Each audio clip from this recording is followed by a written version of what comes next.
What if every word you spoke was shaping your future in real time? What if your internal dialogue was quietly scripting the next 5 years of your life? And what if the reason your life looks the way it does because of the so-called spells you've been casting without realizing? So let me ask you this. How are you speaking about yourself on a day-to-day basis? How are you describing your circumstances to the people around you? Are your words building your future, or are they reinforcing your past?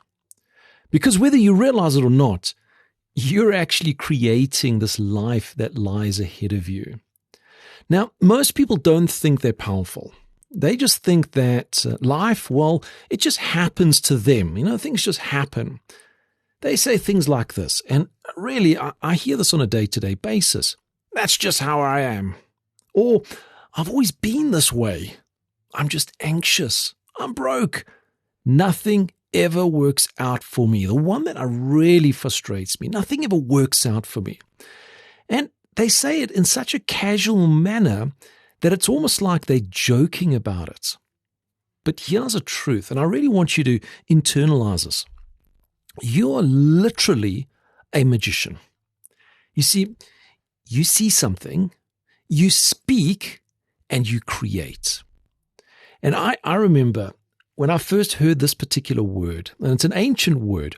I think it was in a cartoon movie or something, somebody standing outside of a big, I think it was in the desert, and he said, abracadabra, and everything then just opened up.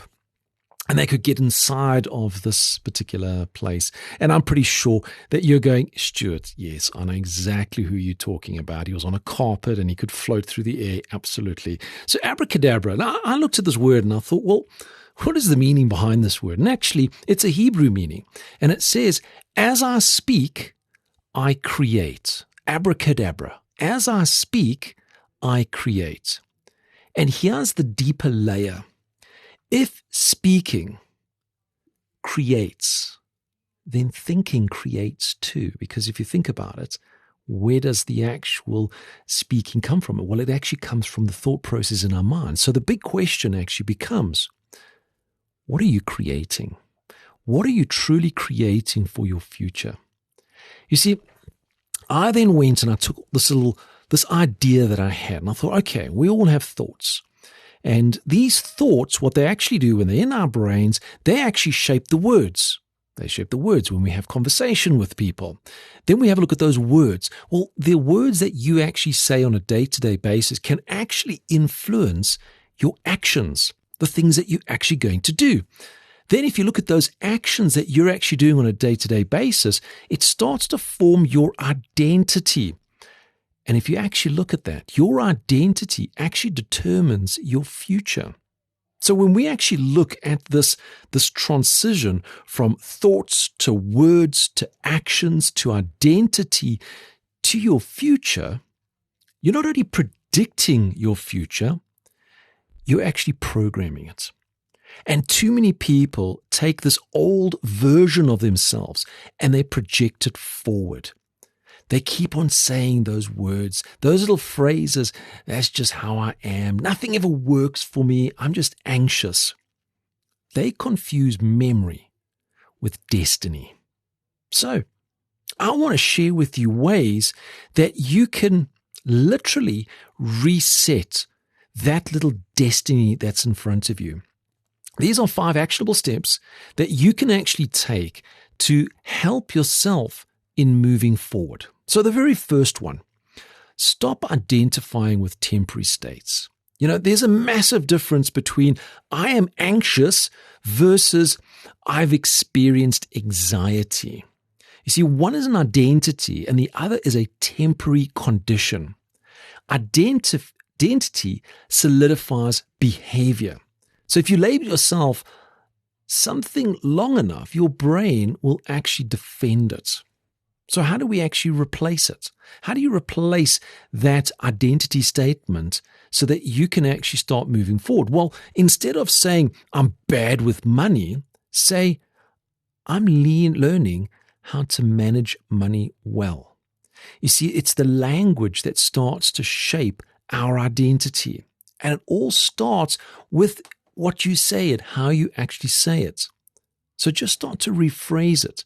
So when you're starting to move forward, you're starting to move forward with these thoughts, these words that leads to actions that ultimately is actually going to start shaping your identity as you're going forward.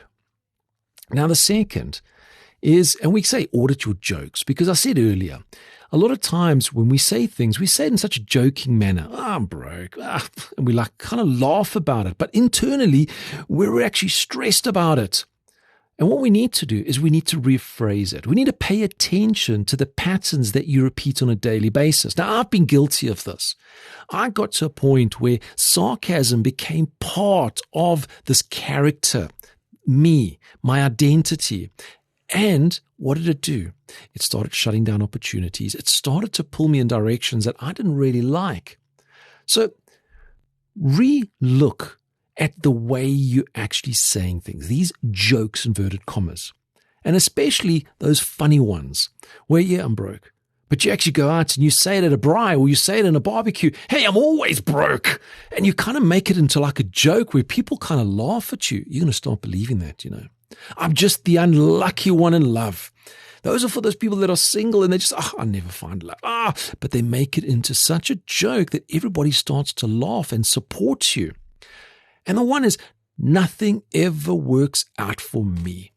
And ultimately, what these type of funny jokes, which actually are not funny jokes, by the way, what actually happens is this repetition turns the sarcasm into a subconscious belief. And this is the area where you've got to be so careful. What you say, your subconscious mind starts to believe it. You see, your brain doesn't process irony the way that you think it does. So how do we overcome this? Well, what you can do, and this really works, and it's not something difficult, for 1 week, and just try it for 1 week. I'm really opening up. Eliminate self-depreciating humor about your life, money, health, or relationships. Stop saying those. Stop taking yourself down a level. And here's something that's amazing. Just after 1 week, 7 days, you're going to see what starts to shift in your life. You're going to start doing things differently. You're going to start saying things differently. In fact, your identity starts to change. And the amazing thing is, it only takes roughly 7 days for it to actually start, and you can actually feel it. And the great thing is, once you've gone through that 7 days, you're going to see, hey, when I stop talking about my life, my money, my health in such a joking manner, suddenly everything starts to work in a positive way. You're starting to see that your subconscious is not trying to bring you down and going, oh yeah, of course you're always broke. You're never going to have any money. You're never going to be in love. You're never going to have anything work out for you. You're going to start seeing how your mind changes and you're going to start feeling better. This one's an amazing one. So just start auditing the jokes. Start looking at the way you talk and making sure that we can start eliminating those levels of sarcasm as we're going through. The third one is speak above your current circumstances. You see, if you only speak at a level of your current reality, you will never transcend above it. You must speak from a level that you're actually growing into. And this isn't a delusion. This is called direction. You need to start looking at the future of where you're wanting to be, what you need to be doing. And there's actually a neurological evidence behind this. It's called the placebo effect. It shows that belief alone can trigger measurable psychological change. You've got to believe. Your body responds to expectations. So do this for me. Create 3 daily future-based declarations. And this is the amazing part about our body and our mind and that subconscious side of it, is when we actually have these future-based declarations, we actually start heading towards them. So let's give you some examples. I'm becoming financially disciplined. Now, I tried this. I always felt that money was running faster than me. I always said it would run faster than me. And guess what? The more I said it, well, the more it became true.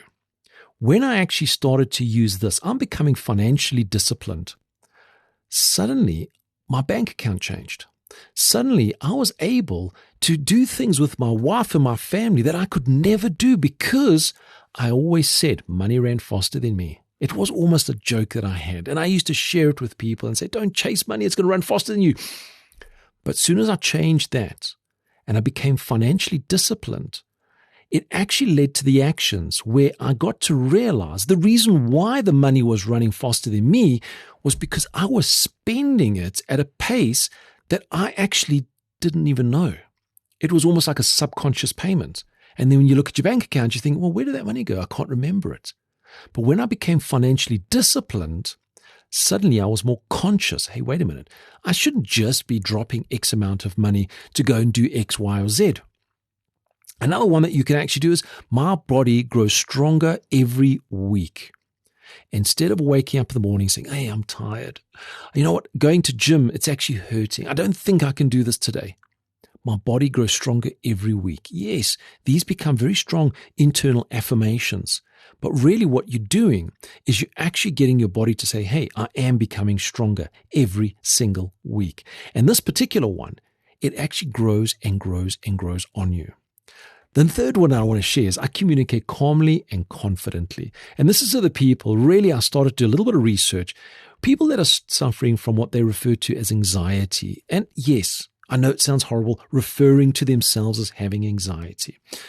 Yes, you do suffer from anxiety. But when you use this little affirmation, I communicate calmly and confidently. And you do this before you go to a client. And you do this over and over again. What actually happens is you become calm. You become confident. And when you're starting to communicate with your clients, it actually shows. And it's amazing. But what I want you to do is when you start to identify these particular different affirmations, say them daily.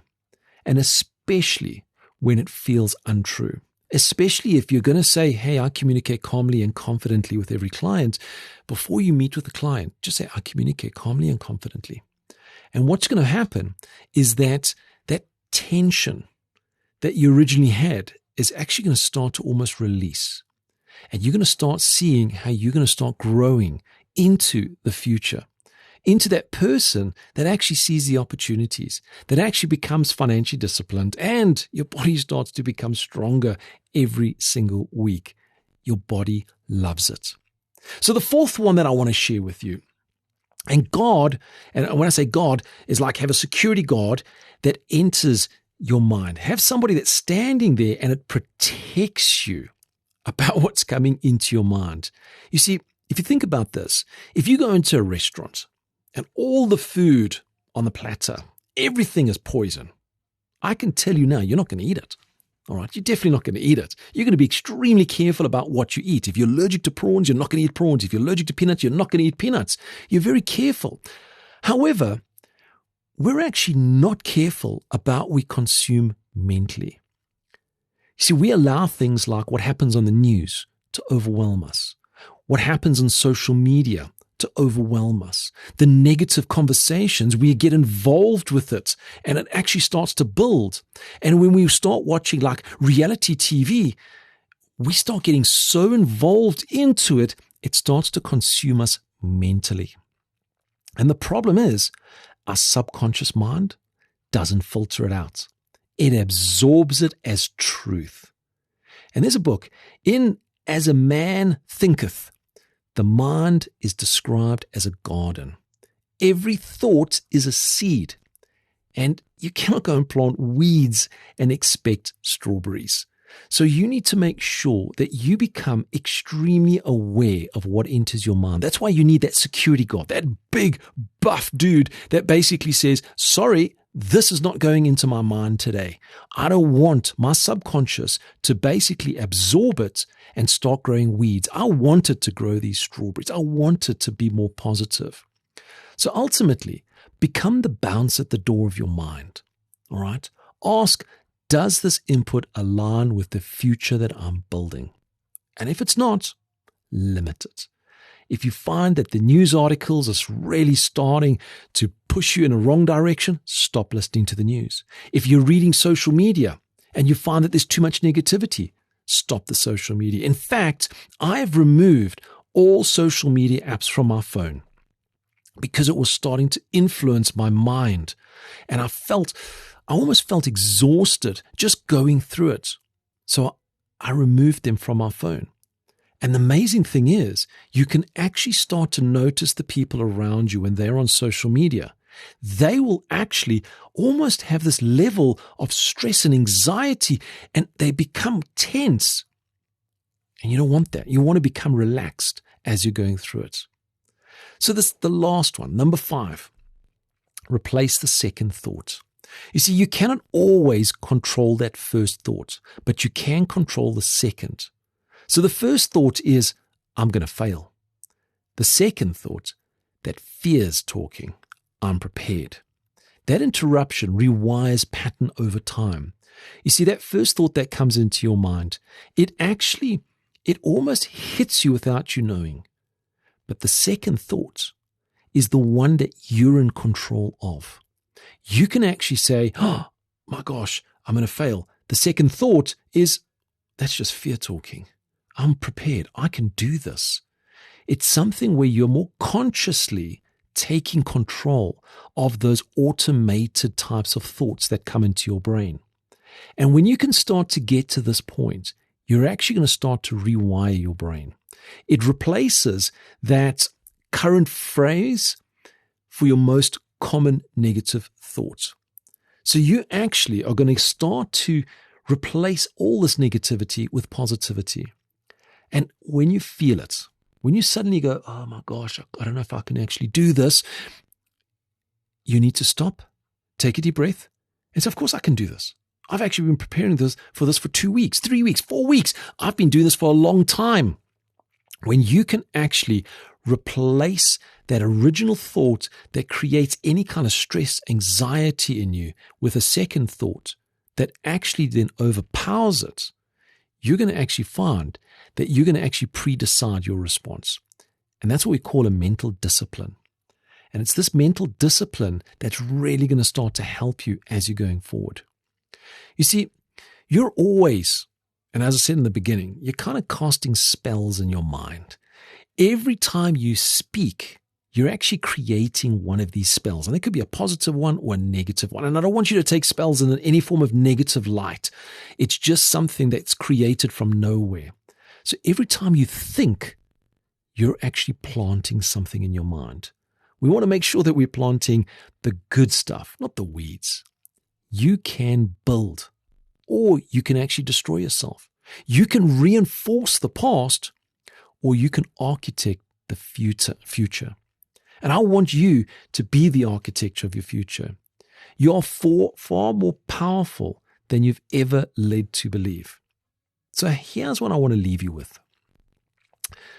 Guard your thoughts, refine your words, and let your life will rise to meet them. So guard your thoughts, refine your words, and your life will rise to meet them.